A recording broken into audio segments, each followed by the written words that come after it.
when I surrender to the pattern that's greater than me, things go a lot better than when I try to control it. I'm just like, why is postpartum depression so common? Only when they actually had the baby, even if they had pretty good support, they had this like hollow feeling of, I'm supposed to have so many more women around me than I have. I can feel it. My whole body's aching for it, and I didn't even know. I created something.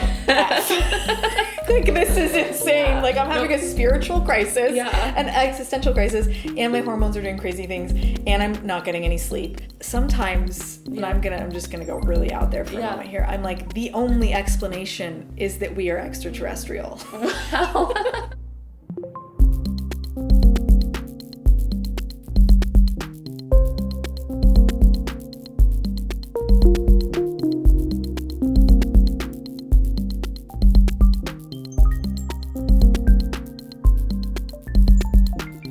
My name is Simone Leone, and welcome to Meaning Making Machines. I'm really excited to introduce you today to my first guest on the show, Sylvia Linsteadt. Sylvia is an author, a scholar of ancient myth and history. She's also a certified wildlife tracker. Her fiction work and nonfiction both are rooted in myth, ecology, feminism, and bioregionalism. She also has a new course out called When Women Were the Land, where she talks a lot about matrilineal societies and matrilineal cultures in ancient Europe. That's also one of her specialties as a scholar, and I found our conversation really interesting. I didn't really know a lot about matrilineal societies, and I learned a lot during our conversation. We also go into some very interesting and unexpected places.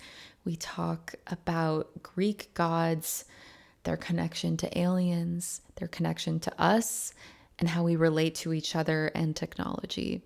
So I'm really excited for you to hear it today. This is my first ever episode, so be kind. I'm still learning. There might be a few technical glitches, but I hope you enjoy our conversation as much as I did. I want to describe what your writing is, but I feel like you do have, your career has like encompassed so many things. So I wanted to ask you more, if you were to define your writing in a sense, like, is there one single thread that comes through it, or one single unanswerable question that you're trying to explore in everything that you create? Oh my gosh, that's such a good question. That's a really good opening place as well. And it's also a really hard question. Yeah, I know. But I really like it. I think, okay, let me just think about it for a minute. I think maybe the place I would start is talking about like the reason I became a writer, or the reason when I was a little girl that I wanted to be a writer, which is kind of still the reason that I write, which is that I remember the experience of reading my first like full-length novels as a girl of like 7 or 8, and they were novels like The Hobbit or other retellings of old myths in, fictional form, and they took me into this other world where everything could speak. I loved fantasy as a girl, so like everything could speak and magic was possible, and the earth was this living being in stories like that.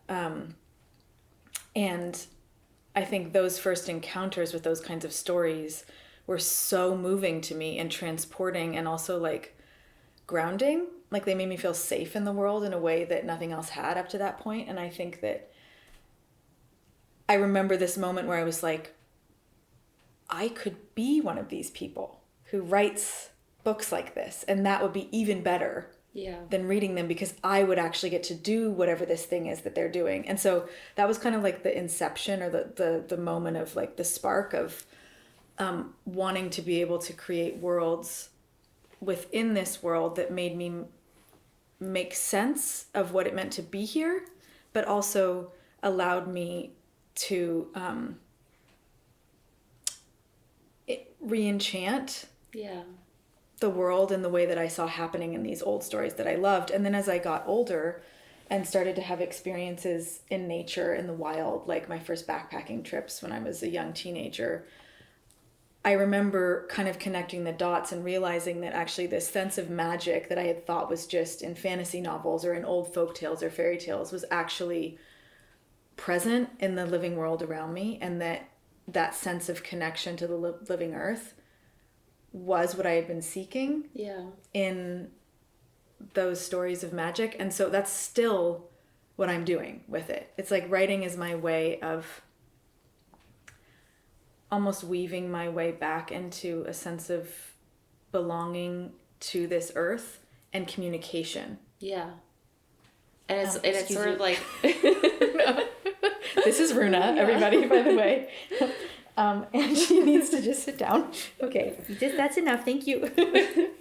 Like, it sounds like there's this sense of like relationship, and it's almost like you were receiving that through these other writers, and then you were like, now I want to like give life to this thing. Like, everything's alive, and then I want to be like one of the life givers, like creating more life within these fictional worlds, and like everything's all interacting and like making new life. Yeah. Does that make any sense? I love that. I've actually not ever thought about it that way before, but like that's really beautiful and feels really true. Like, it's life affirming. Yeah.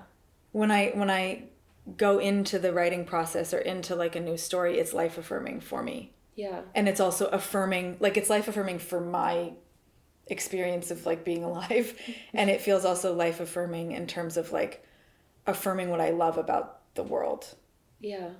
And my experiences with relationships with people and relationships with plants and animals and mountains and water and whatever, like, it helps me also understand all of those relationships more. Like, I feel like I have to translate through my creative process, and then I feel more at peace with everything. It's like my way of understanding my life as well. It's like how I feel about like fiction, because like when I worked in documentary, there's this like, this is real life, this is real because it's real and it's not fiction.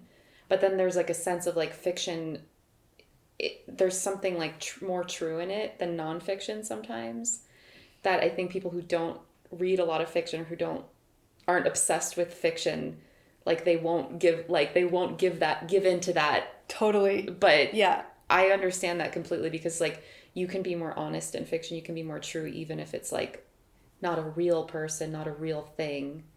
There's like something bigger in it than if you were just like documenting life. And don't they say like truth is often stranger than fiction? Yeah. And so like when you like I've had these experiences when writing where I think of a scenario, and or rather how I would say it is like things have happened in my life that are so strange that if I were to write them in fiction, they would be like, oh, come on, like that wouldn't actually happen.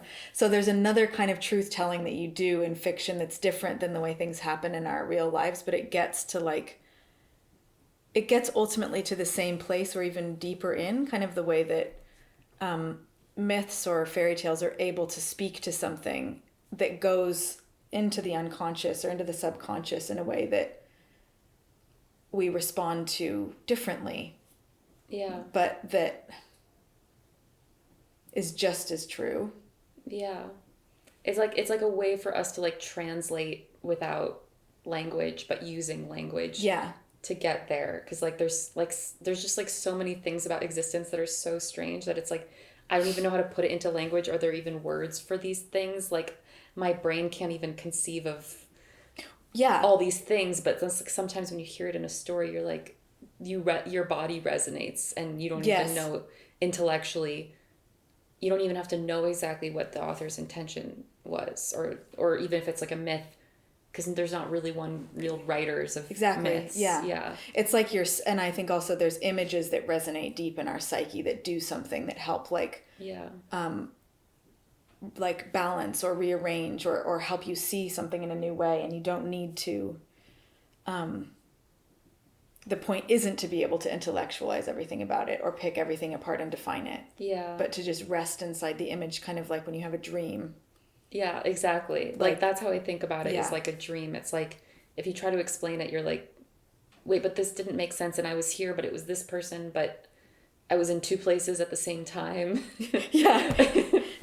And then I became another person, but I was, totally. Yeah. So how did your writing fiction, like how did the scholarly part of your work come into being?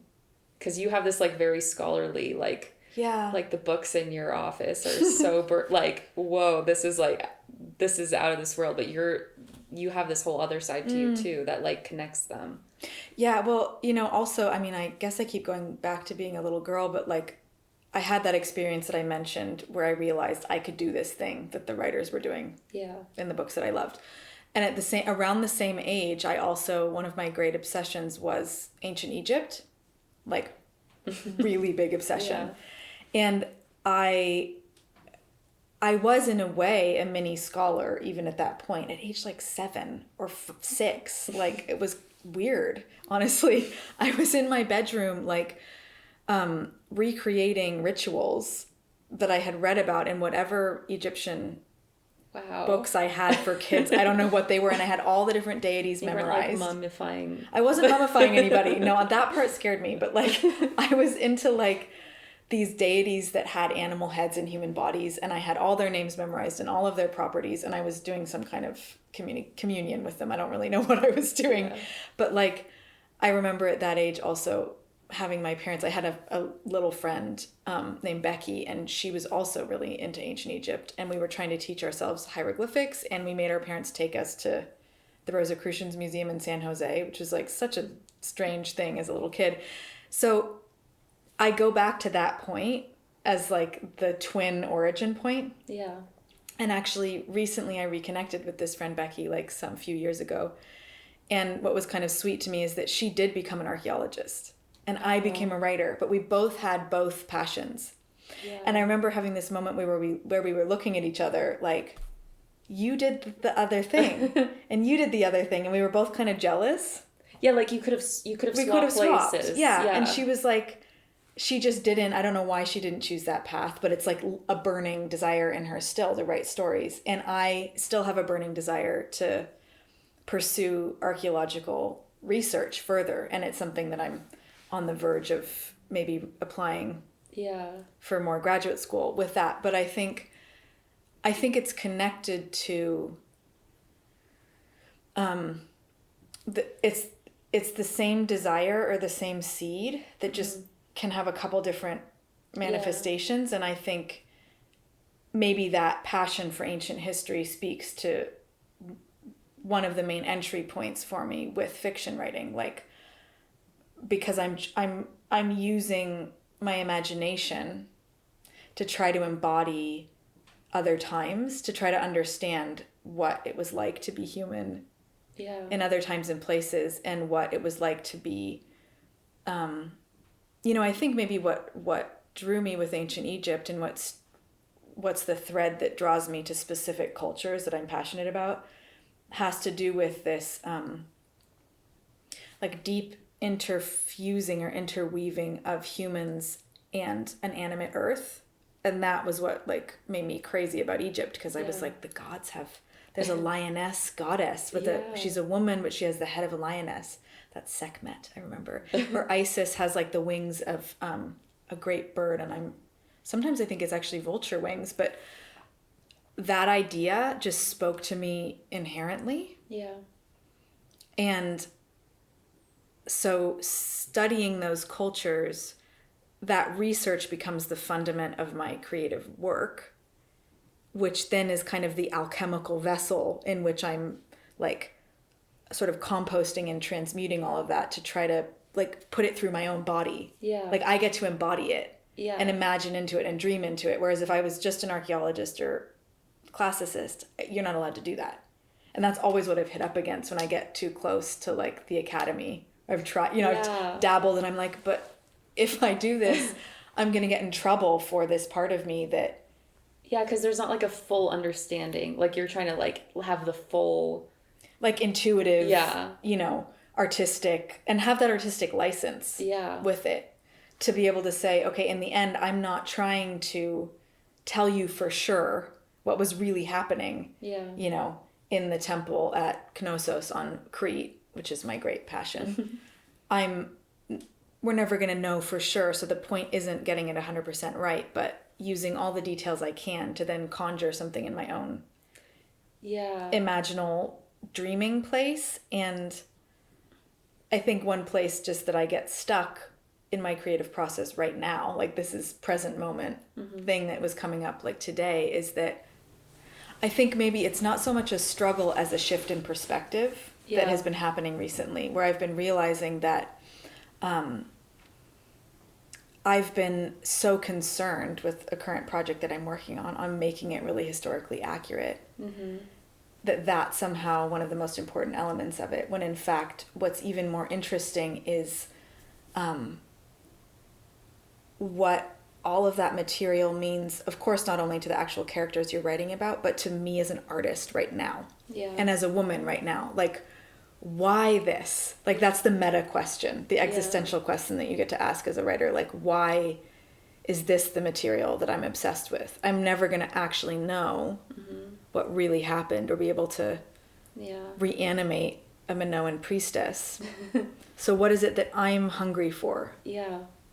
And that's like an open, I have some answers, but it's also an open I feel like all those questions like have to be kind of open, because if you're like, if you make it into this, like, I'm writing this so that I will resolve, like, you know, this thing that happened to me, like, it just like kind of becomes dead. Yeah, then like, you wouldn't even want to do it. You'd be like, oh God, okay, never like, it's mind. just this like mathematical formula. Like when you try to like put art too much in, like, art has, like, when you try to make it so like purposeful and like utilitarian, even in your own self, like why you're doing it, it kind of like, you're just like, I'm just following following something, like I don't even really know like exactly why, but you have to, otherwise you're right, it loses its like life force almost, and you just wouldn't even keep going because it sounds too sort of tiring almost, you know, like, and it doesn't even really work that way. It's like it's almost like why I don't like too much when maybe like an author or writer or like the culture tries to put too much like intention on it, or like, because things, once you release them, it feels like they have life and like people can interpret them in their own way, and you might be writing from your experience, but then somebody who has a totally different experience could see something in there that was whatever thread you were following that you had no intention of. That wasn't your intention. Too much, and in fact too much intention, as you're saying, like pushed upon a creative project actually kind of kills the like living nature of it, like the way that it's more than the sum of its parts, that all of those parts take on their own life, and you are actually just as the creator kind of following that living being, and it's surprising you. And that's, I mean, the best like creative experiences, well, I know when I'm actually writing something good when that happens, and when it doesn't happen, it's probably not very good, unfortunately. Because like it has to be like, things have to make sense and things have to link up for it to like feel satisfying. But in a sense, if you're like forcing it too much, it also kills it. And I wonder, I'm like, is that what life is like too? Like if we could see like our lives from like the scale of an author, like if we were just like characters in an author's book, like would everything link up? Would like everything make sense like in a story? And this is like our little like dioramas that we're creating in these news stories that humans create. I mean, I like that metaphor actually, like, because I sort of think it is similar, like in the sense that when I surrender to the pattern that's greater than me, and to the almost like the inner motion that's like the deep true inner motion inside of me, that's also like life's motion, that actually is just leading me somewhere like a thread, when I surrender to that, things go a lot better than when I try to control it. But sometimes surrendering looks like a giant tantrum for like years. and like shit going really bad. And, Yeah. but it is kind of like an amazing like micro macrocosm of like, and when you're working on a book, it's the same. Yeah. Yeah, like it feels so, but it feels so good when you're like, oh, it has a life, and I'm just like floating along this river, like feeding it life, or maybe there's a better way to put it, but like, I kind of like the feeding it life. Like, you're feeding it, but it's like, it's got its own motion that you have to follow. I think those are both, that's beautiful. Like that. Yeah. I wonder what the right, like, because I guess a river doesn't really need feeding. No. I'm like, actually, I'm going to use this though. Like, this is kind of helpful for my a hungry monster. What needs feeding but follows its own. I mean, a creature, I guess, or a plant. Yeah. You know, if you keep nourishing it and fertilizing it, it's going to grow stronger. But it already has its own activity. I feel like I'm having a little existential moment. I know, me too. I'm like, I kind of want to stop and write this down. Yeah. Okay, well, we have it on record. We won't forget. What was I going to say?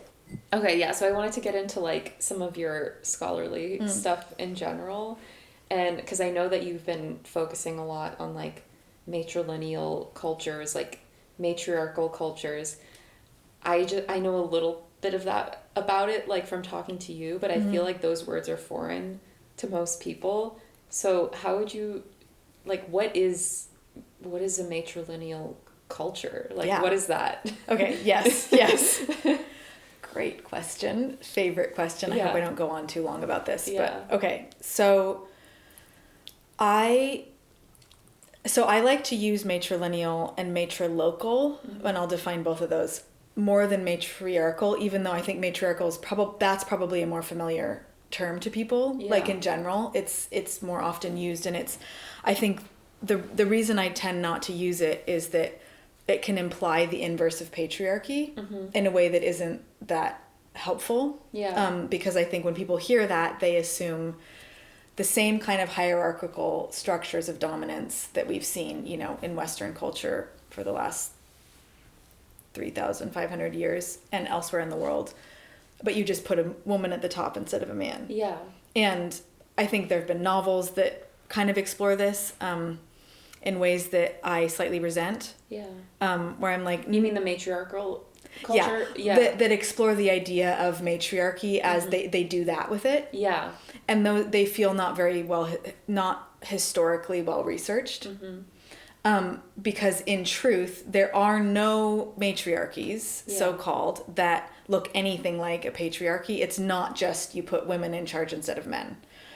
So the reason I'm breaking down matriarchal into matrilocal and matrilineal is because it's easier to define matriarchal by characteristics like that. So matrilineal cultures are cultures that mark descent or follow descent through the mother line as opposed to the father line. So we're really used to patrilineal descent culture. So like my last name is my dad's. Yeah. Yours is your dad's. And that's just what happens. When people get married, traditionally, even the woman's name changes to the man's name, but the children receive the father's name. Yeah.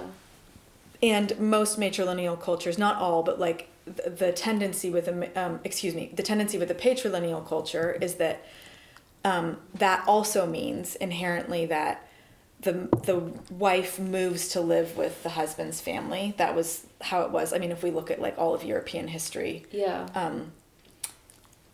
all the way as far back as the Bronze Age, that's what's happening.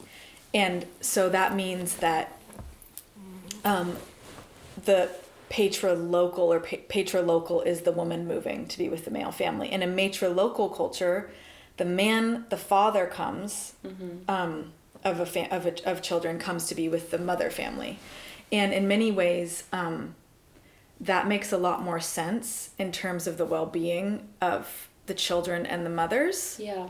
So those are cultures that are centering the well-being of the mothers and the children, because if something happens and the man goes off somewhere else, the mother is with her female relatives helping her take care of children. Yeah. And there's not this sense of a woman being kind of at sea in a male family lineage. And so in such cultures, like in a matrilineal, matrilocal culture, you tend to see the status of women being different than in patrilocal or patrilineal ones. There's higher status for women, higher like respect, different kinds of a sense of what roles are possible for the two genders. And in my research specifically, what I know the most about is in pre or non-patriarchal Europe, which is mostly before the Bronze Age. So Bronze Age or before. And the Bronze Age is like from 1500 BC to, 1000. Yeah. Before that is, actually, that's not quite true, but what I'm thinking of in terms of patriarchy in Europe, the last matrilineal, matrilocal, most likely culture in Europe was on Crete.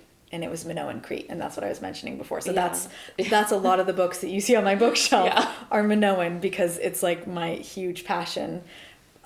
Primarily, or the passion began because I knew this, that I read, this is the last culture in Europe that we can see different models of like gender equality and the status of mothers and of women. And before that, there's a whole, and I can get into this if you want, but Minoan Crete was the last of an old European culture pattern that term was coined by a Lithuanian archaeologist named Maria Gimbutas, who noticed that there was a very different Neolithic substratum beneath the Bronze Age substratum that she was studying. So the Bronze Age was kind of noteworthy for this Indo-European culture, series of Indo-European cultures that started coming from the east, from the like steppe area of the Caucasus, the Caucasian mountains, and further east, and they brought with them very patriarchal culture patterns. Mm-hmm. But earlier than that, there's something very different that she noticed, and she called Old Europe, and those patterns persisted in Crete.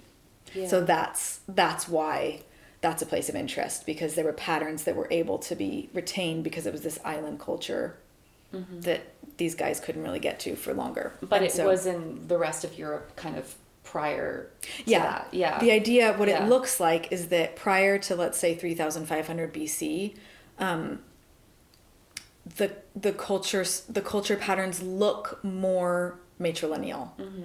And they feature like tens of thousands of female figurines that sort of ceased to be produced in those numbers exactly at the time of the arrival of these different Indo-European waves. I think also there's different, there's many different scholars who've done work on this, but I was recently introduced to the work of this anthropologist named Chris Knight, who I'm just kind of getting into his work, but it's really fascinating. And he talks about how it seems likely that the kind of original human culture would have more of a matrilocal pattern just based on what it takes to raise children. Yeah. And like the healthiest systems for raising children. Yeah. That women like live together and work together and co-raise families, and that the men are part of those units, but the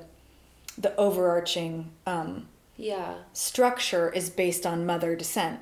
It just makes a lot of sense, and we see it in nature actually everywhere with like elk herds, like really like elk herds, for example. I'm just thinking of just right up north on the peninsula here, like through most of the year they move in great big mother herds with the females together and the young ones, including the like yearling males, and then the males move in these little, the like full-grown like mating age males are off in these like funny little kind of like pods at the edges, and only during mating season do they hang out. And then after that the ladies are like, okay, you know what, we've had enough. Wow. And there's go a lot off. Of species like where they're like they just get together and then they're like, that's enough. Yeah, that's actually like, oh my god, that was a lot. And like during the mating season, they'll kind of be broken down into smaller female herds controlled by a bull elk.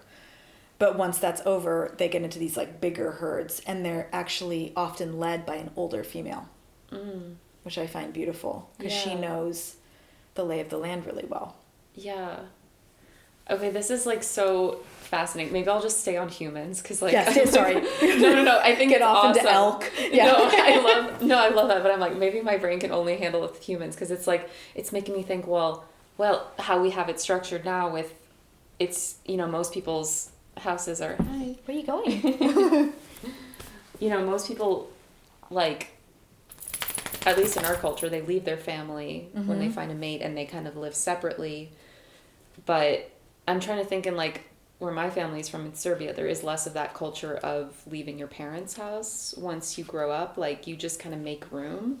And I'm trying to, and I don't know if it's, I don't know if it nowadays, if it's male or like female centered, like if they would move. What would be more more likely? Yeah, I don't really know. Like maybe it just depends on like who has the more stable family home or something. That would make sense now. Yeah. But it's like very interesting to think about that, and also just like how you're describing like we like not wanting to say it's a matriarchy in that sense because we're so used to thinking in like who's better. Yeah. Like who's up on top. And it sounds like I guess there's also maybe only so much that we can really know exactly about like the day-to-day life and structures from people that long ago. Yeah.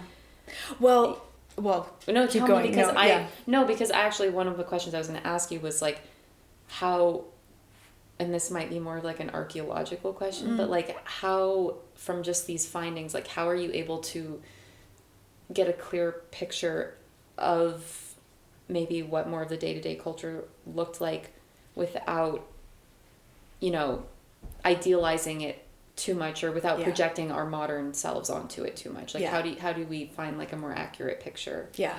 Okay. Yeah. That's a really important point and question. And I think I'm not always successful. No, but you don't have to be as an artist, like in a sense, but as a scholar. I do project and long, and then I have to like pull myself back. But I wanted to say first of all, there are contemporary like living matrilineal or cultures that would even define themselves as matriarchal, and I don't know as much about like what specific names of those cultures I could give you, but there is a scholar named Heidi, I don't know how to pronounce her name, she's a German scholar, and we can like link her, Göttner Abneroth or something like this, and she's one of the leading scholars of contemporary matriarchal studies, and she's written some really great books where she describes contemporary matriarchal societies, and they're all indigenous societies at this point. They're not, we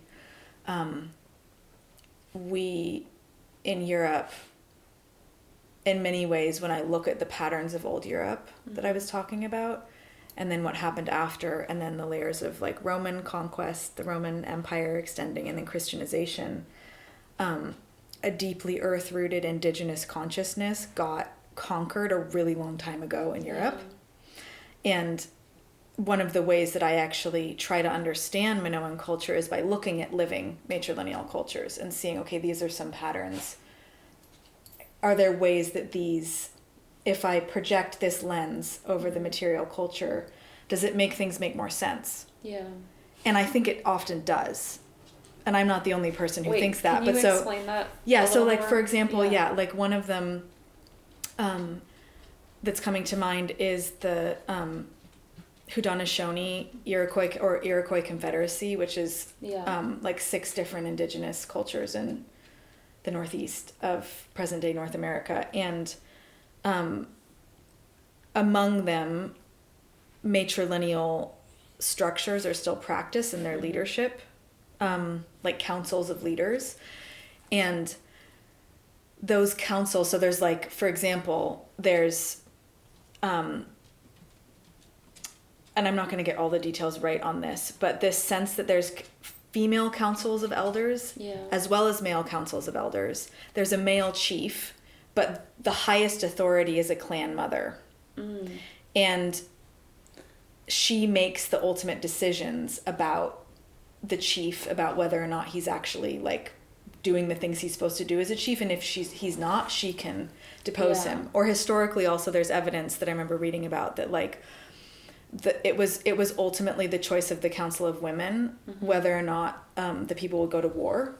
Oh. Because they were the mothers Yeah. of the sons who would potentially die. So if the mothers said, yes, it's worth it, Yeah.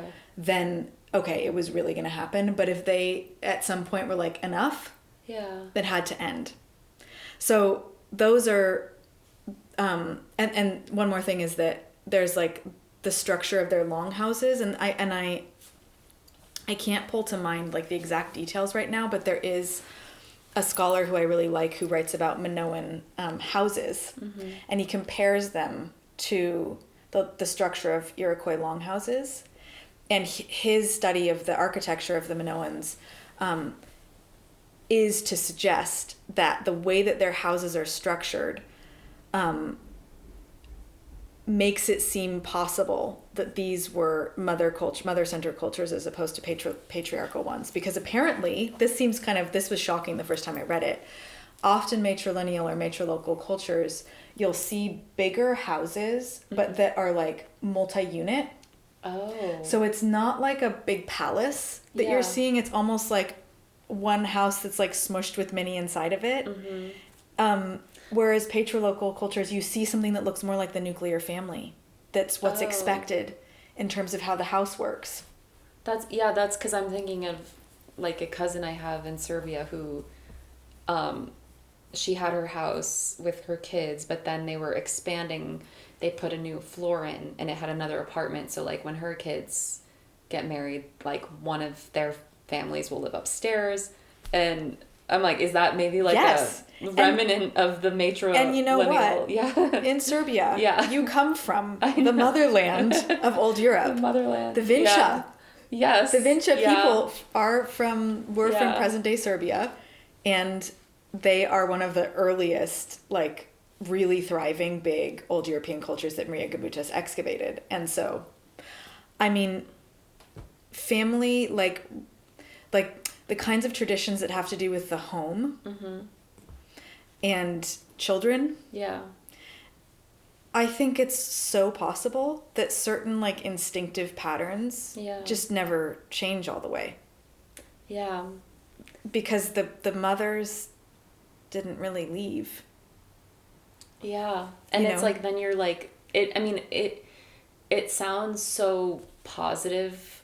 It's hard to put myself in that culture of not like the American kind of going out on your own, like the pioneer, and even like within the family, like I'm leaving my family and then we're going to make a new family and now we're our own. And it's expected of us. It's expected. Right? Yeah. And makes it that much more intimidating and scary to have children when you're like, it's all on us. Yeah. You know, rather than you have this whole like gaggle of people helping new life come in and helping like everyone. Yeah, it's just hard. We have such an individualistic culture to even just bring that here. Yeah. And actually, I'm realizing, you know, in a funny way, or maybe not a funny way, but just in a kind of fateful way, rather, my like the thing that precipitated deeper research with this for me coincided with a divorce, as you know, and leaving an 11-year relationship where I was just kind of instinctively doing, as alternative as maybe I was in all of my, and like feminist in all of my ways, I was also just following the patterns of falling in love and moving in with my boyfriend and, you know, cohabitating together, just, and feeling really the pressure to have that unit be completely autonomous and completely independent. And the idea that you could like live with your parents, like forget it. It's like the most embarrassing thing you could ever do. You know, like that's how it feels in this culture. Yeah. And around the time that, you know, that decision happened to get a divorce and everything was falling apart, it was the same time that I had these active prayers for healing of my motherline. And I didn't even really know what I meant by that. I just wanted to heal some deep patterns of anxiety and panic in the line. But this journey began that took me to Crete and opened up all of this research that I wasn't expecting. And one of the things that I also experienced there was something similar to what you're talking about in Serbia, where like people live on their family properties all the time. Yeah. In fact, most people do. Yeah.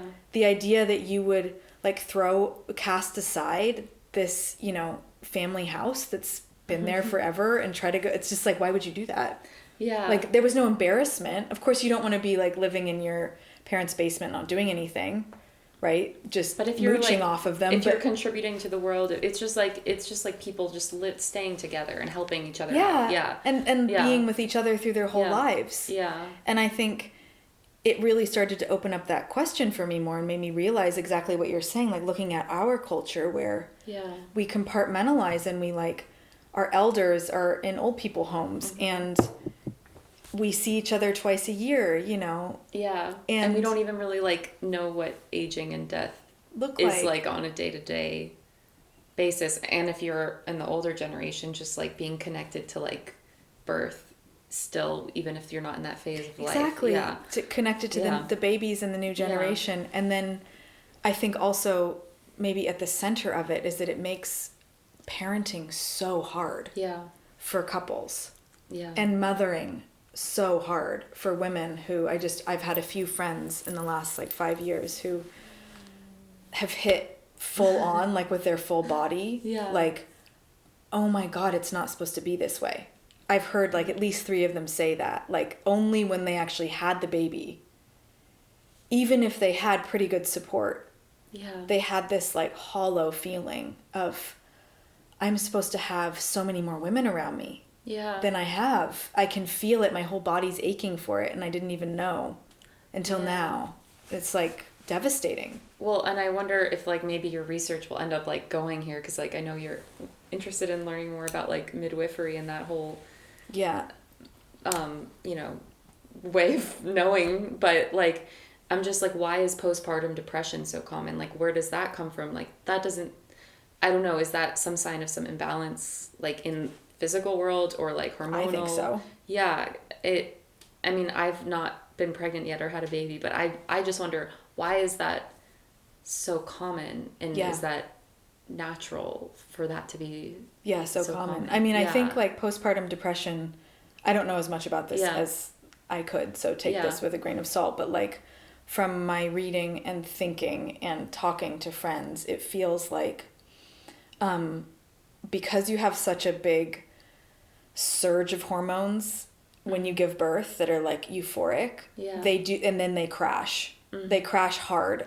Like there's a certain amount of time after you've given birth, and it's within the first couple of weeks that they really, really crash. And as we both know, as menstruating women, like hormonal swings are really real and can be really scary. And when you go down, you can go really far down. And so the hormones can go really far down, I think. So that's definitely happening. Yeah. And you're also really physically depleted.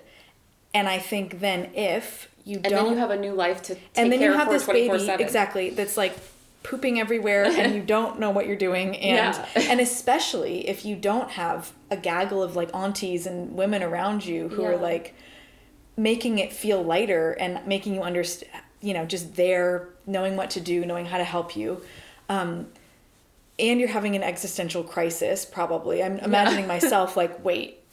I created something. Like, this is insane. Yeah. Like, I'm having a spiritual crisis, an existential crisis, and my hormones are doing crazy things, and I'm not getting any sleep. Yeah.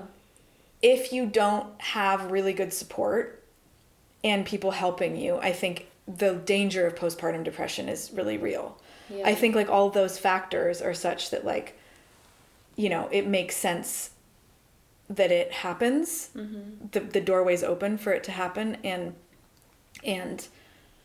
it makes sense that it's as common as it is in our culture. And also, I remember reading somewhere, there was a woman who I was contemplating taking this course of hers a while ago, who is from Morocco and teaches about traditional Moroccan midwifery and birth care, like, and doula caring and all of it. And she talks about how in her culture they say that the first 40 days after postpartum are when the mother is the closest to the grave. Wow.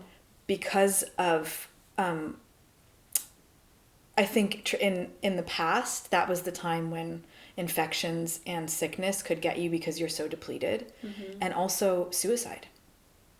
Wow. And so they have all of these incredible rituals that she was teaching and offering for taking care of the postpartum mother, that the women in her life do for those 40 days.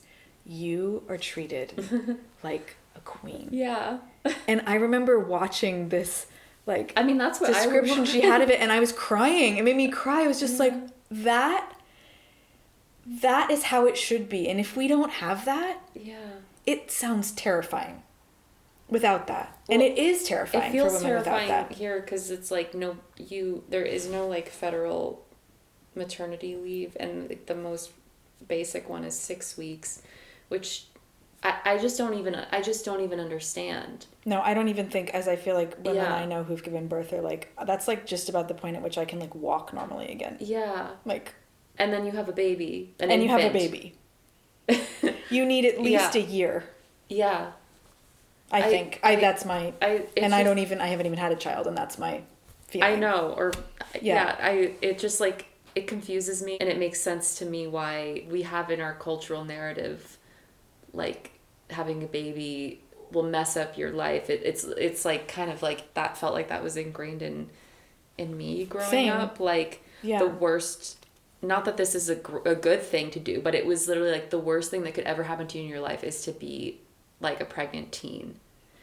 And I feel like I had that same narrative. And when all of my friends and I turned 20, we were like, we beat teen pregnancy. Like that was like the first thing you were supposed to say when you turned 20. Really? It was just like a weird era. We were like Teen Mom was like on TV or something. I don't know. Okay, yeah. I missed that slightly by a few years. Yeah. But okay, so then there's like that, and then I'm just bringing in something random, but like, I remember in psychology class in high school, we read this book, Walden 2, which was written, I'm forgetting the name of the psychologist, but he was like one of the big behavioral psychologists.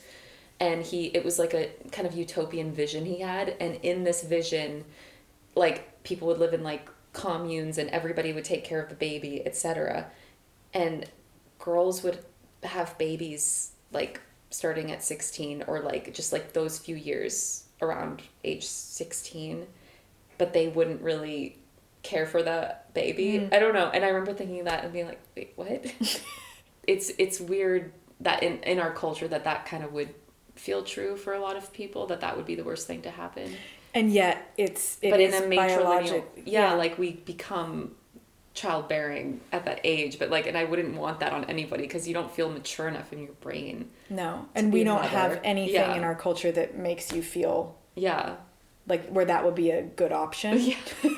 I don't know if it was a good option back then, but like it probably happened. Right, exactly. And it does, I think it's a really interesting point, and I think it's like kind of gets to the heart of like some like pretty controversial subjects, but in a really interesting way, just depending on what angle in, like from a very, depending on your religious like leanings. I'm not a fan of behavioral psychology. It's a very like utilitarian way to like look at humans as like units. Yes. But I just thought that was interesting, that I just remember that affecting me because I think I read that around age 16 or 17. It seems like his point probably was something about how like, okay, this is when we become capable of becoming pregnant. Pregnancy would affect your body, like it would deplete your body less. Yeah, a lot less. Age. Yeah. And so, and if you did have a proper full clan of women around you helping care for the babies, it isn't at all. It's almost like we can't even conceive of what that would be like because none of us has experienced anything like it. Yeah. And it is so drilled in to not want to have a baby at 16 for really good reasons. Yeah. In terms of, I think as you and I have talked about a little bit before, like when you look back over the last 2,000 years of Western history, we're finally having a moment where we can say like, I do not want marriage to somebody that I didn't choose and to be forced to have babies at 16, like because I'm fertile. And there's some really, really old man was waiting for me to start bleeding so he could marry me. Like it's like it's terrifying. It's so gross. Yeah. But at the same time, yeah, I think it fascinates me, and it makes me, I don't know, I guess we can't really know, like, Yeah. and we probably won't know in a healthy way until beyond the apocalypse or something. Like, Well, like, also, although some people might, some super Christian, Yeah. no offense, but yeah, Yeah. I just was just thinking that, like, I've read that kind of concept coming from a really different angle from a Yeah. Christian woman writer, and I just gave me pause. But she was making kind of the same point, which is interesting. Yeah. It's odd. Yeah, it's like you can come at it from different angles, Yeah. but it's odd because it's like us like trying to grapple with like our bodies and not really knowing like what does it mean? Yeah. Yeah, like what does it mean and how should we think about them, and like our cultures, every culture is like kind of trying to tell you what to do about it. And putting Yeah. different like value judgments or like making different meanings Yeah. and different sense of morality. And Yeah. and what it's also making me think about, which kind of I feel like is thematically relevant to your like work with this podcast too, is like, I guess we as humans have been kind of grappling with our animal bodies, like our Yeah. animal nature, for millions of like we could Yeah. say millions of years, like, and so, and this is something I don't know enough about, but that anthropologist Chris Knight writes about menstruation and kind of the origins of human culture through like developments in our estrus cycles as female humans. Yeah. And so I'm just thinking about, okay, so on the one hand, yes, we become capable of bearing children when we're like 15 or 16. And that's, by the way, I think the age, like in the past, that was more when we would start menstruating. The age is getting younger now because of, what is it? Because of like Plastic, weird Yeah. estrogen, bad stuff. Yeah. Like I got my period when I was 11, Wow. which Yeah. is really young. Like Yeah. that isn't really supposed to happen. Yeah. I think it's more supposed to be 15 or 16. So that's something to keep in mind too. Yeah. That's kind of interesting. What's happening there and why? Yeah, because also when you first get your period, you don't really have a normal, I can't remember if it's like a couple years, you don't have a normal cycle for a few years. Yeah. You're still like, your body's still kind of like getting used to, you're going through puberty. Yeah. Wow, And it's funny, like that's so far away in my memory. I know, it's so far away in my memory too, and like very uncomfortable, like Yeah. scary time where you're just Yeah. like, this is awful. Yeah. But we've been like manipulating or not manipulating, but we've been using like plants and other things to help us control when we get pregnant and when we don't, Yeah. for a very, very, very long time, for like thousands, tens of thousands of years. Yeah.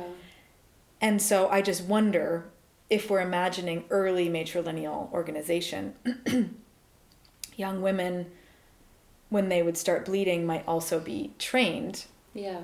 This is how you can control your cycle. Yeah. You have some amount of control over when you might get pregnant, Mm-hmm. if you understand it well enough. Yeah. So the fact that you can get pregnant doesn't mean that you will. Yeah. And I don't know quite where I'm going with this, but just that like we do have consciousness around it and teach each other about it and have been for thousands and thousands of years in a different way than like this little peanut Yeah, I mean, like who animals, just is going to they get pregnant when she's in heat if Yeah. a male dog is around, and she doesn't, it's just Yeah. what it is. Yeah. She's not trying not to. It's So, yeah. I know. I've been thinking about this a lot too, because it's like that's like sort of the very genuine struggle of being human is animal plus mind, in a way that I mean, I don't know, because it's like I don't want to say other creatures aren't smart, because there's so many smart animals in the world, but like I just can't help but feel like we are just different because of our minds. Yeah. A lot of the a lot of cultures and a lot of the ways we try to control ourselves is like sexually, like a lot of this, whereas animals, they just have this pattern that they do naturally, and it's like they don't even really think about it. I mean, I don't know, like Before you came in, I was like reading about, you have a book about bees, and I was reading about like the crazy way like that the queen bee will have sex with like 40 male bees in one day, and this like happens once in her life, and then she'll store the semen for her whole life. And I'm like, okay, I'm glad like we don't have that as humans. Is really different. Like, really weird. Yeah. But like that's their thing, and they don't. It's just like everybody does it the same, or every queen does it the same, they all have their like little roles. But do you know what I'm saying? Yeah, I do. Yeah. And they're like, I think the way I sort of think about it is like they're held within the laws of the equilibrium of nature in a different way than we are, and our strangeness and burden of these brains is that we've pushed against the laws of nature and have made ourselves creators too. Mm-hmm. Like we try to create, like we try to alter nature's laws. Yeah.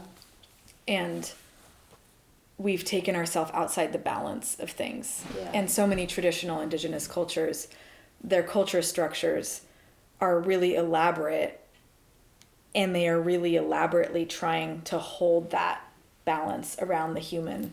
Yeah. Something, whatever it is about us that pushes, and that, doesn't just go with the endless great cycles of the bees, for example. Yeah. Who I kind of find their mating story amazing. Maybe I'm weird.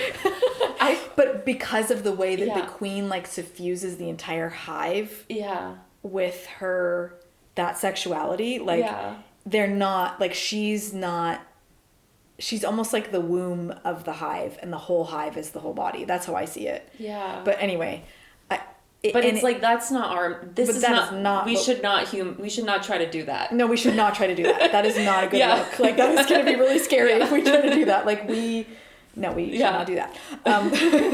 So and I think like.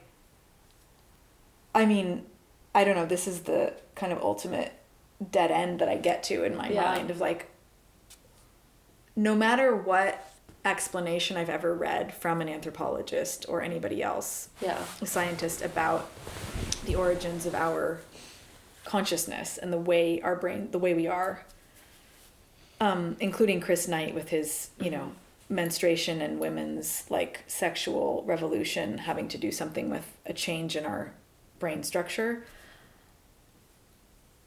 Sometimes, and I'm just gonna go really out there for a moment here. I'm like, the only explanation is that we are extraterrestrial. Wow. Sometimes my brain goes there, because I'm just like, how is she this? Yeah. And and look what we've done to this planet. How did this happen? How can just one little thing going differently in evolution, that we just like stood up straighter on the savannah and all this shit happened?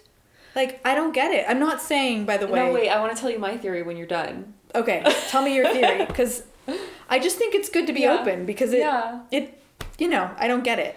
Okay, I had this theory, and then I Googled it, and I'm like, I'm not the first one who thought this, but... You know how, like, the typical image of aliens is, like, they sort of look like people, but they have no hair, and they have big eyes and, like, very small everything else.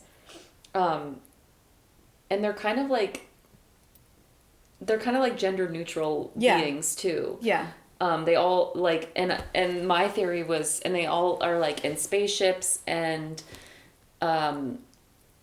there's, like, stories about people being taken and, like, probed in scientific ways. Terrifying. Which I've actually had a dream that happened to me, so I'm like, did that happen to me because I had a dream about it, or did it really happen? Like, did it really happen? Like I've actually and the theory is that they are humans from the future, like way in the future, who have so fused with technology that like big eyes, so we can like look at screens all day. Oh my God, you're scaring me right now. I'm sorry. No, keep going. This is so interesting and scary. No, but like big eyes, so you can like look at screens and not, and big brains. Yeah. And like kind of like small, kind of useless, like non-sexed bodies. And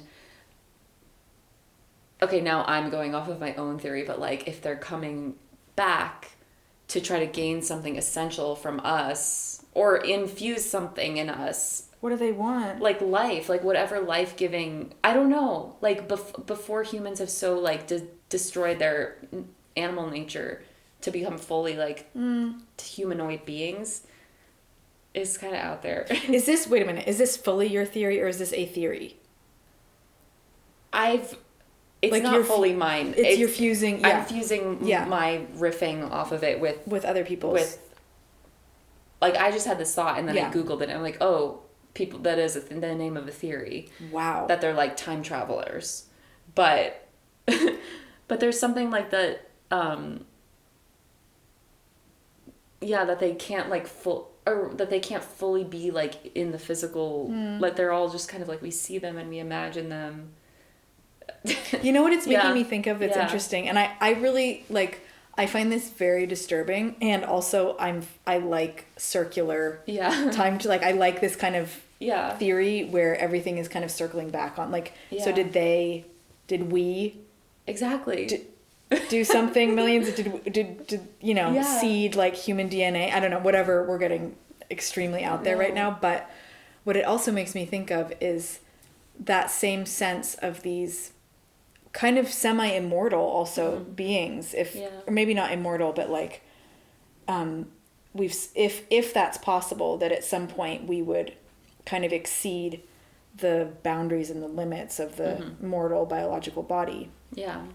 It kind of makes me think of how ancient Greek writers or thinkers think about their gods. Yeah. And I've always had a hard time connecting with classical Greek myth, ironically, even though I seem to be obsessed with Greek myth. Yeah. It's actually really the earlier, before classical stuff that I'm interested in. But even by the time you get to Homer, there's this sense that the gods, like Aphrodite and Zeus and Poseidon and all these like, Apollo and whoever that we're well aware of, they're fascinated by humans. Yeah. And they're jealous. In a way, they're jealous because we have the capacity to like love and grieve so deeply because we are mortal and because we are governed by animal earth and laws and they're not. Yeah. And they are always meddling because they're fascinated. Yeah. And there's that thing that we have that no matter that they have endless beauty and endless youth and endless life, they're kind of dead inside because they don't have that spark of passion and like pathos that we have. And I feel like that's what so much Greek like classical stuff centers on. And that theory that you just said actually made me kind of think of the same thing. Like, and we're going to endlessly cycle with this question as a species somehow. Well, and that's like what we're doing with like technology now, is to try to be young forever, maybe try to live forever, right? Ultimately I think that's kind of underneath it, is like that's kind of the point, to not have any like friction.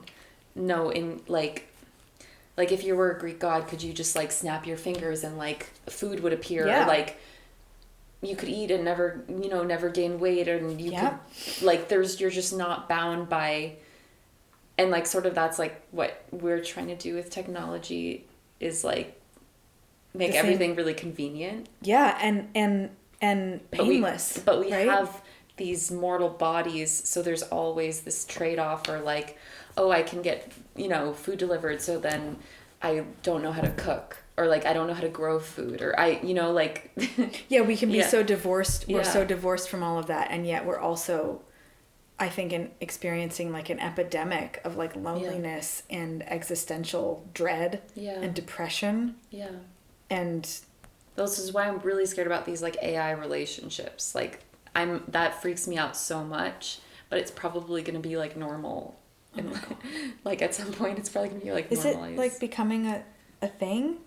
Like you just hear like crazy news articles of like this woman like wants to marry her AI partner, and like, oh my God.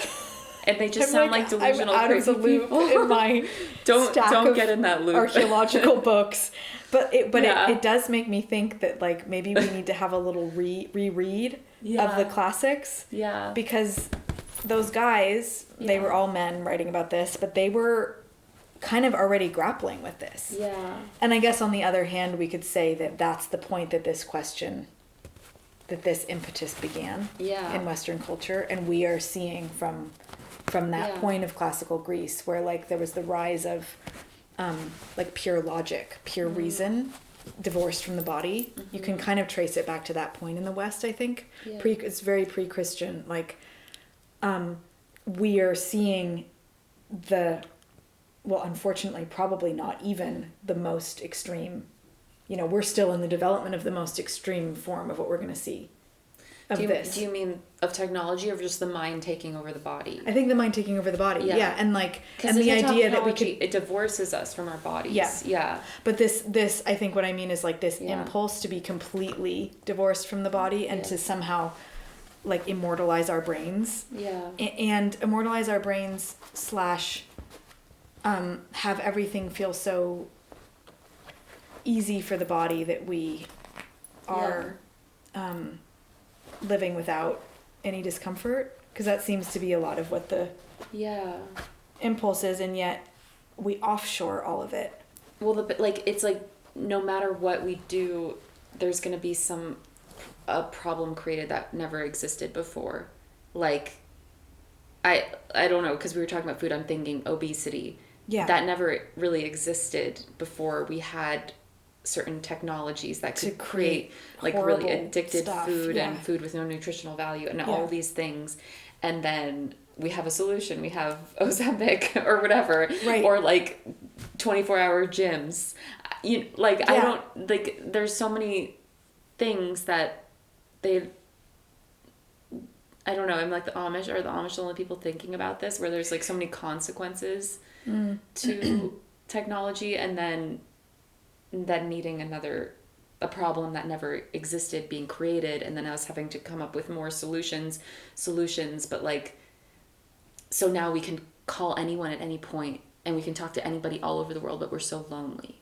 Right. Yeah. So, and the cost of creating a system like that is community, because of if we look at the processes that have led us to this point, it's like all the layers of colonization, imperialism, globalization, like all of our little machines, we've mined some part of them from mines in Africa where the conditions are beyond horrific, and that's all embedded in what seems to be this freedom that we have. And it's, that biological law, or is it a law of chemistry? Energy is neither created nor destroyed, but always changes form. I don't know. I've remembered this since high school. Physics, whatever. This was not my strong suit, but I remembered that. I'm like, that is the most profound, like, spiritual teaching, one of them, that I've ever heard. Because anywhere you look, like, that is true. And we can see that in terms of what is happening with, like, climate chaos. Yeah.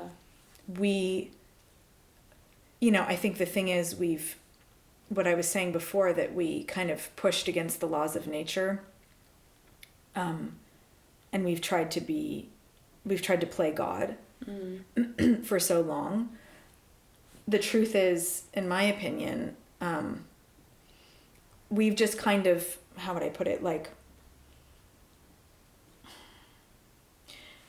we've pushed some limits, but the ultimate creator, whoever that be, whatever that being is, however we want to think of that. And in this moment, I'm thinking just of the earth, the being of earth itself, the earth and her biosphere, will bring everything back into balance. Yeah. We just might not make it.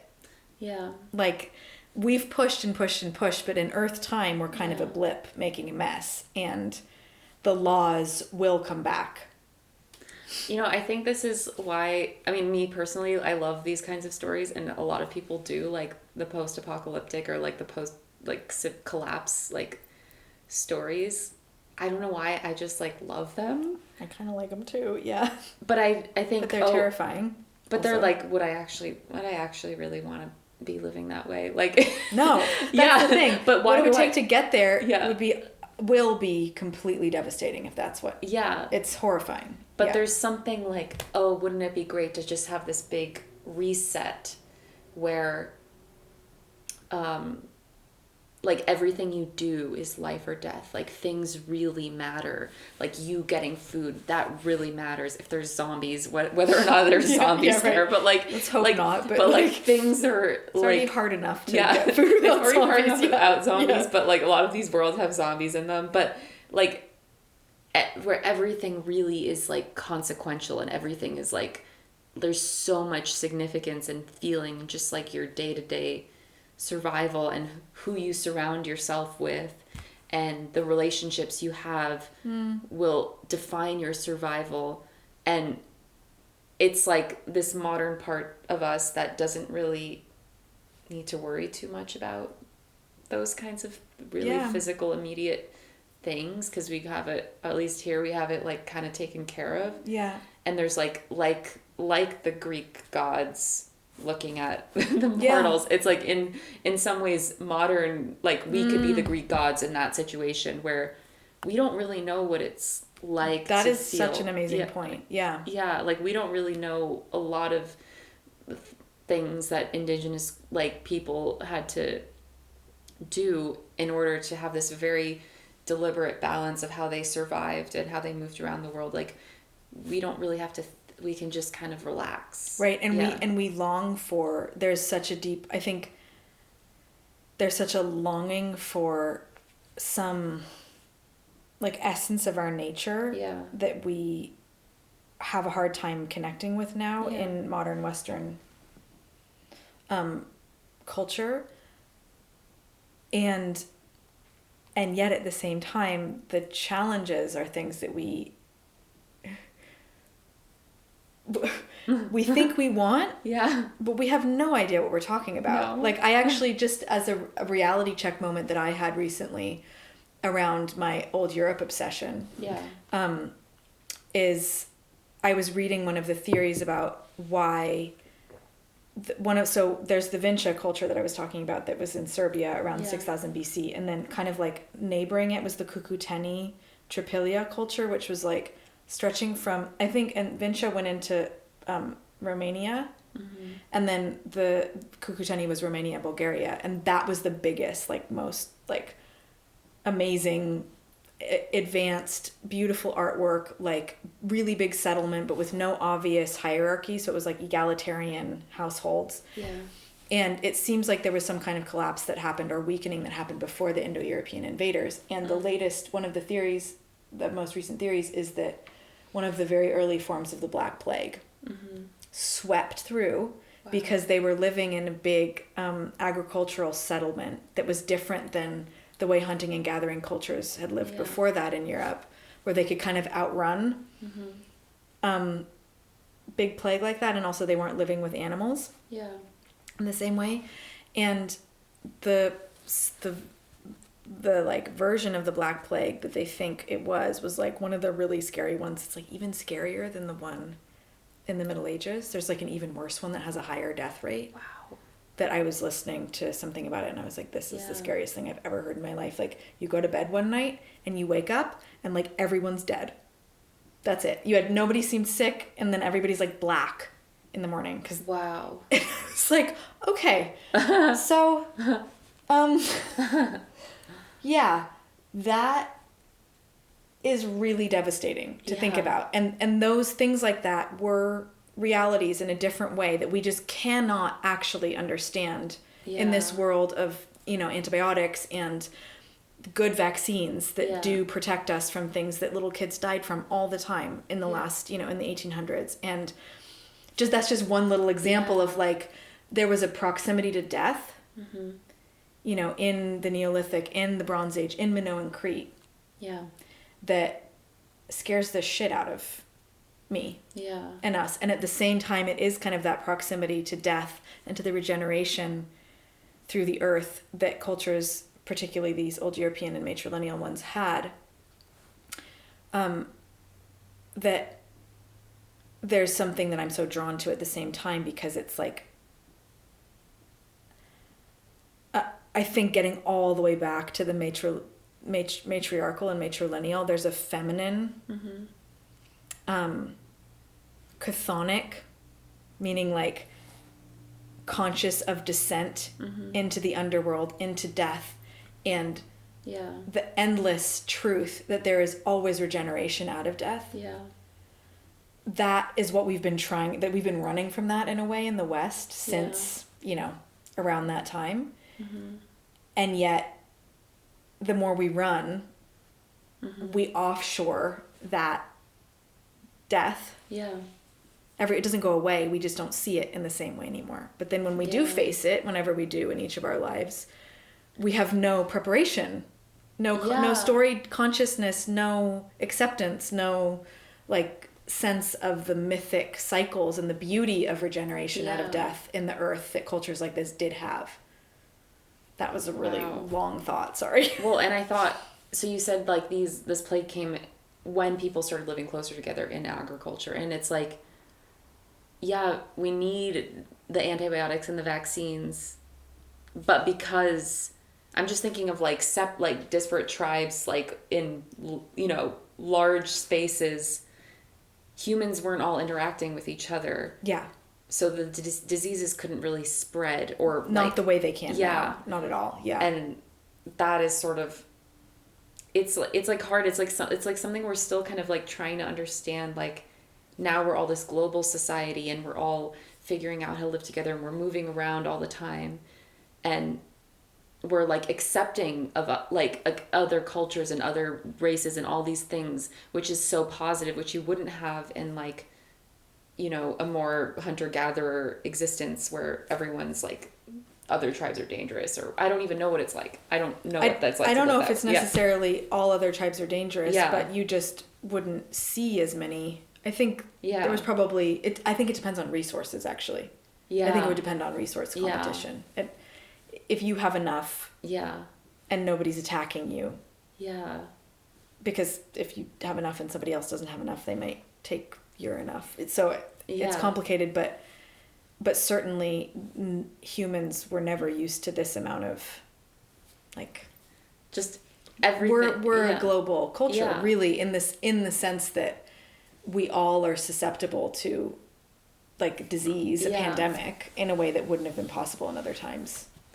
And it's like there's some part of me that's like, oh, that's such a beautiful thing though, like we're a global culture, like we can like know people and travel and go to all these different places and like be like, oh, people are different, and that's like accepting, and we can all accept each other.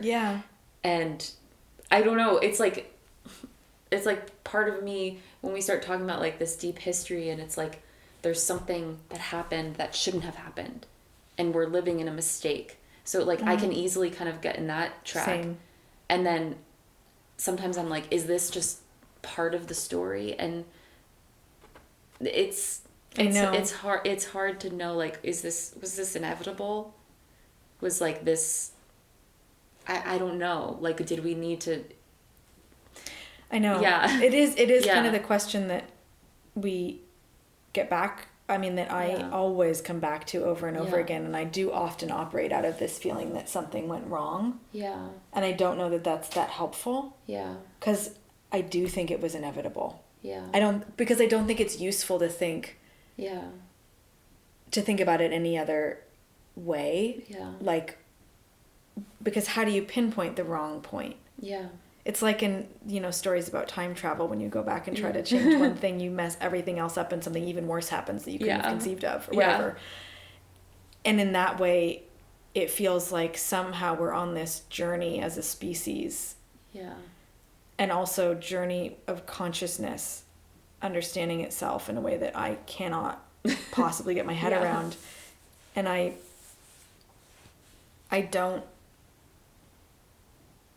really hate a lot of things about the inevitability of this story. There's such like ugliness and pain and horror in our history as a species.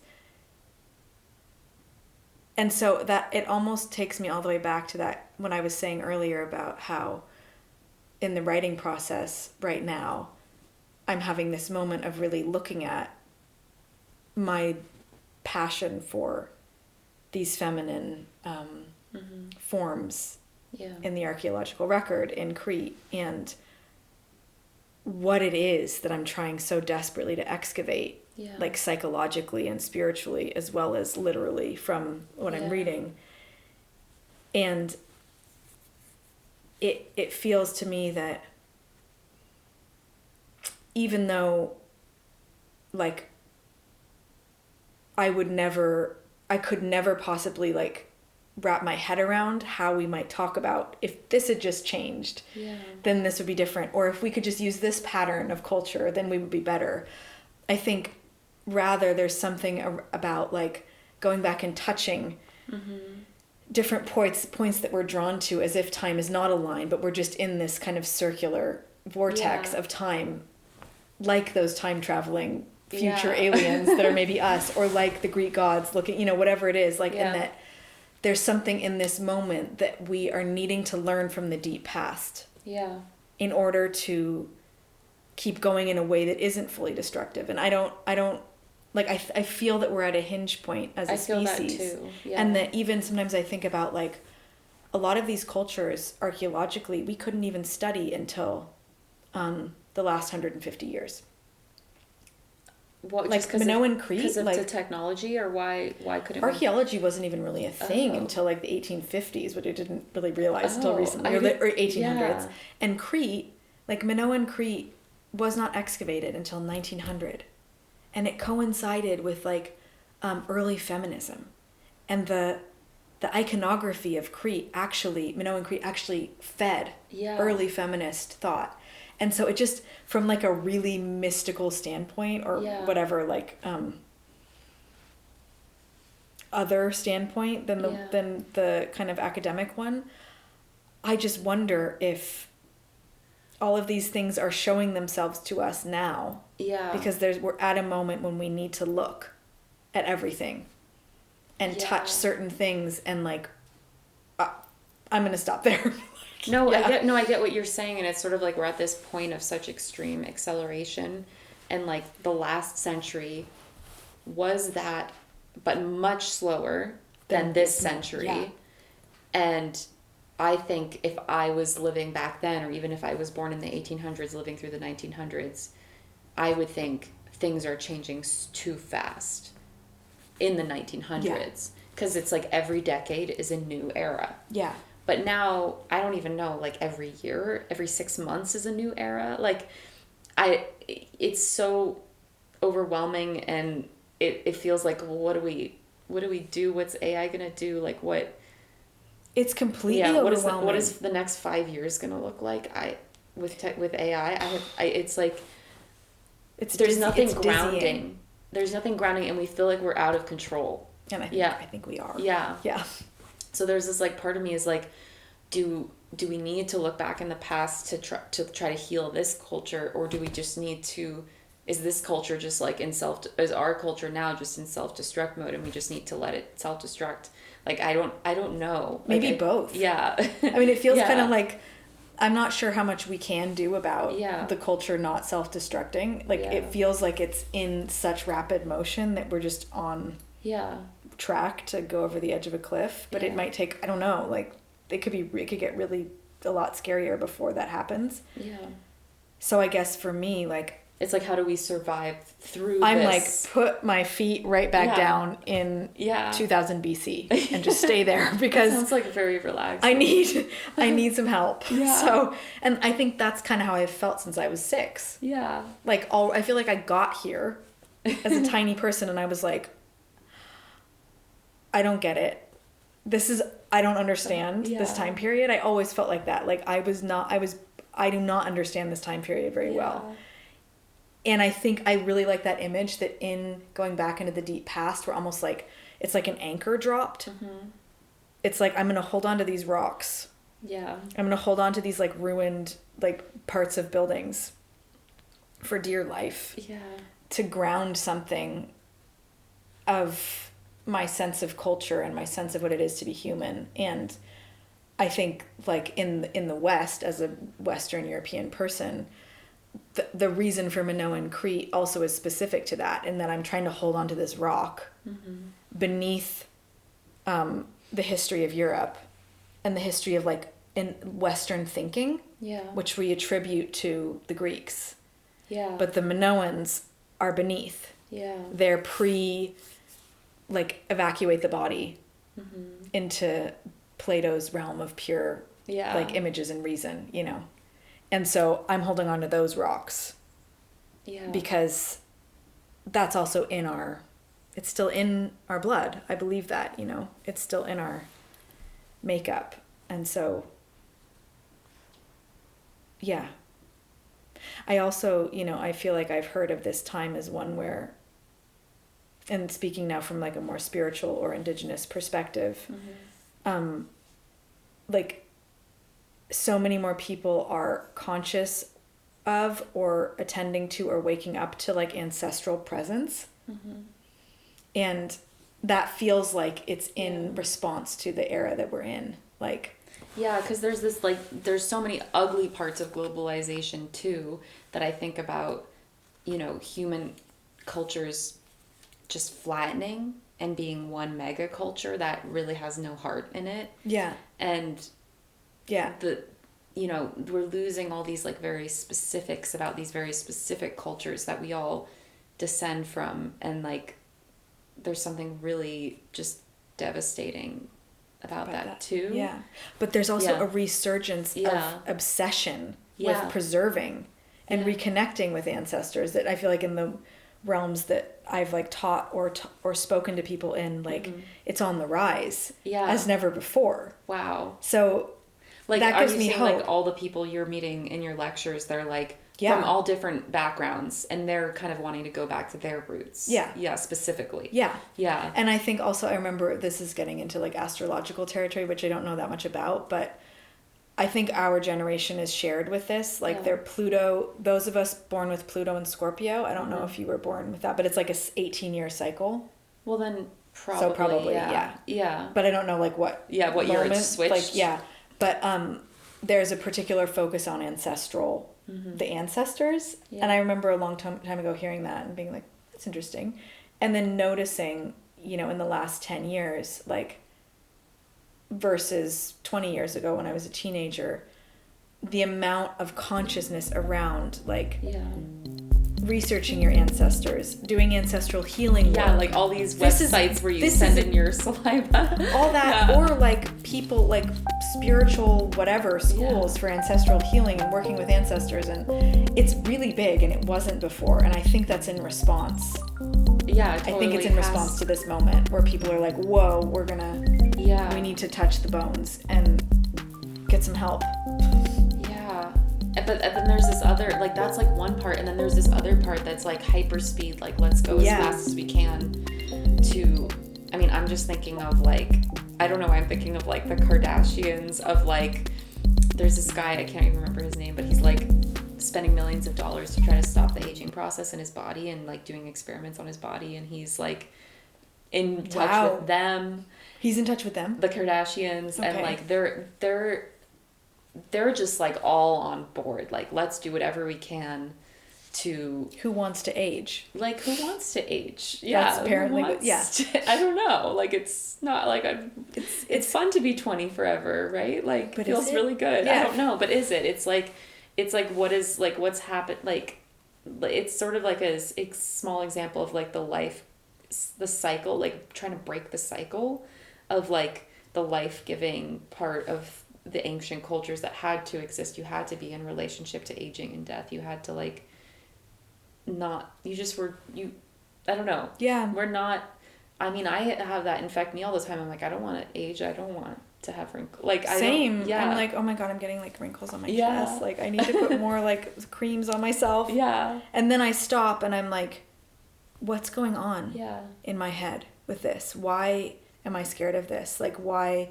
And I think all of it really does come back to a relationship to the earth that's been completely destroyed or broken in so many of us. And while we may think that endless youth and like endless pleasure, endless like sexiness, but it's like it's empty. At the end of it, it's empty. And we get back to the Greek gods again, the classical Greek gods looking in, who have that, but who long for the emotional like depth Yeah. and wisdom and like soulfulness that like, humans who have lived long have. Yeah. And like meaning outside of yourself. Yeah. I would say like, yeah. Like something bigger that it had, like you're feeding, I don't know, like that you're feeding into some bigger thing than you that you can't fully comprehend. Or I don't even know, because it's like I'm just like rediscovering like all these things for myself. Like this culture doesn't really teach you to search for meaning. No, deeper it doesn't. Meaning beyond you. No. And even when it seems to be offering spiritual counsel or support. Yeah. And I mean this more in terms of like trends about like manifesting or whatever it is. Yeah. It's still it's individually focused and self-centered. Yeah. And youthful. It's very young. Yeah. And like uninitiated. Like we're living in a culture that's avoiding actually initiation into adulthood. Yeah. And just ignoring all old people and thinking they're dumb. They don't understand what's happening. What's hip right now? What's hip? Sorry. Like, and like, wow, what's hip? Like, yeah, but what a fascinating thing though. Just like what is going on? Like, why? Yeah. And because alongside all that, again, we are in like a mental health crisis, like culturally. Like how many people are on antidepressants or very unhappy. I know.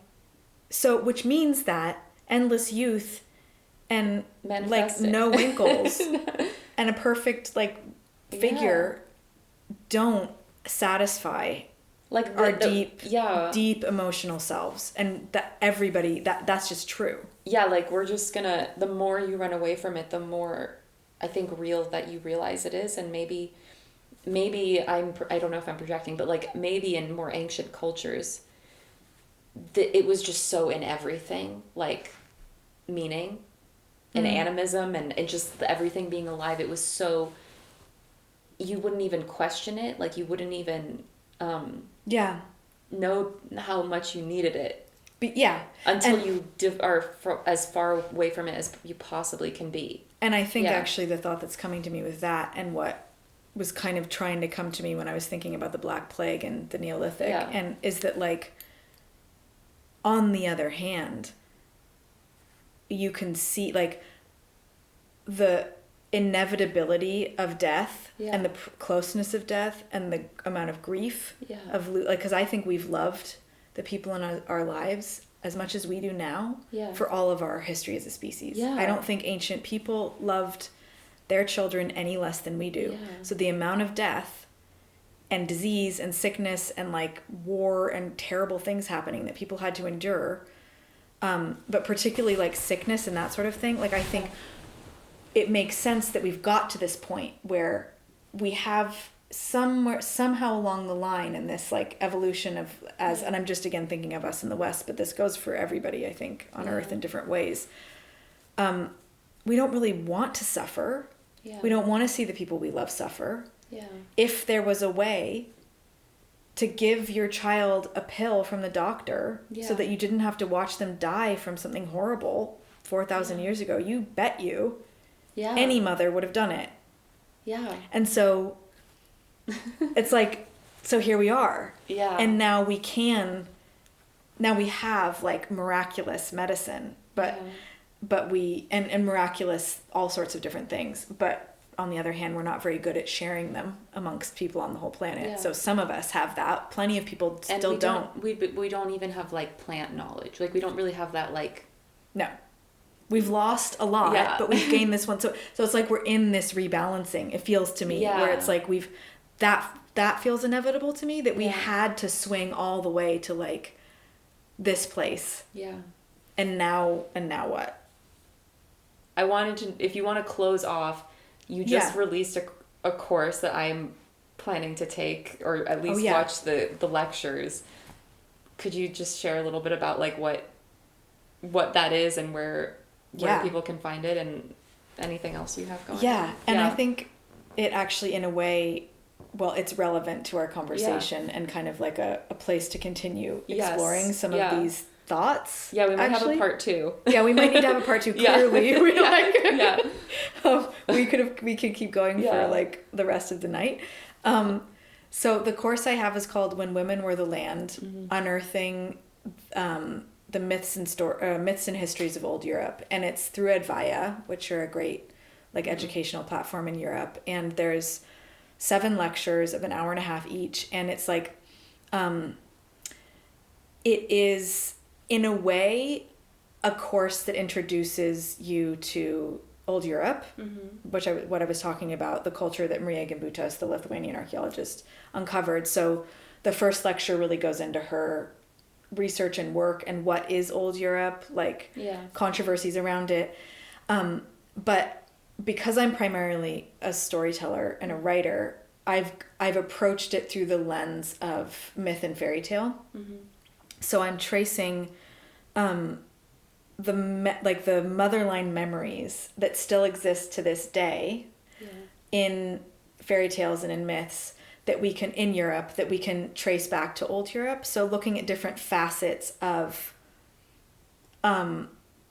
possible elements of these matrilineal cultures in Europe, and then seeing where we still see traces of them. That's kind of like an overview of what it's about, but it's got, history, archaeology, and myth and fairy tale explorations, and then each lecture also has a creative prompt or guided visualization, so that it's meant to be also a jumping off point artistically and creatively for students more than anything. Like, yes, the research and archaeology are grounded in like sources, but ultimately, again, I'm a storyteller, so I'm wanting it to be creatively expansive.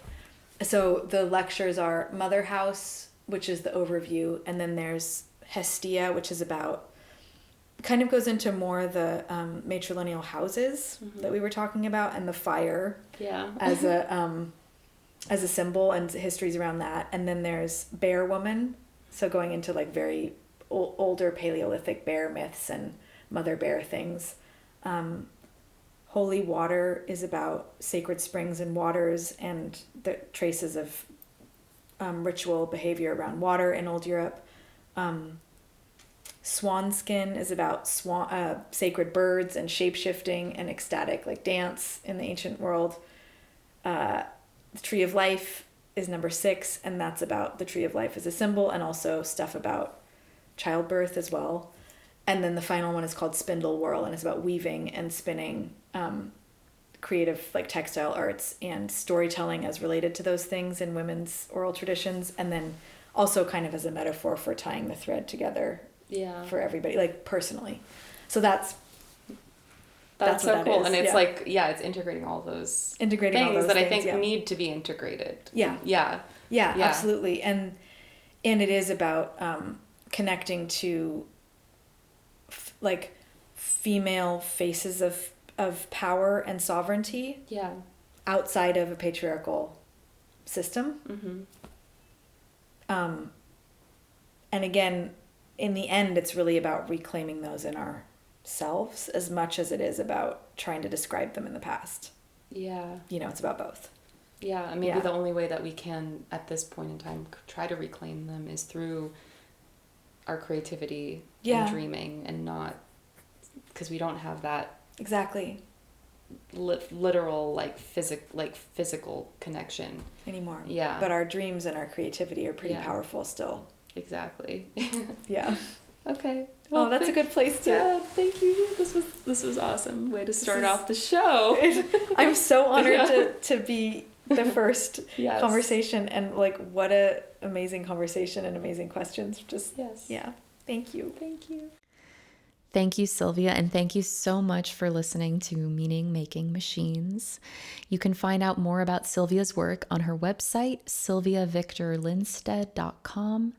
And you can also subscribe to her Substack called The Pollen Basket, which I highly recommend reading some of her most recent works. And on both of those sites, you'll find access to her previously published books. Thanks for listening, and I will catch you next time.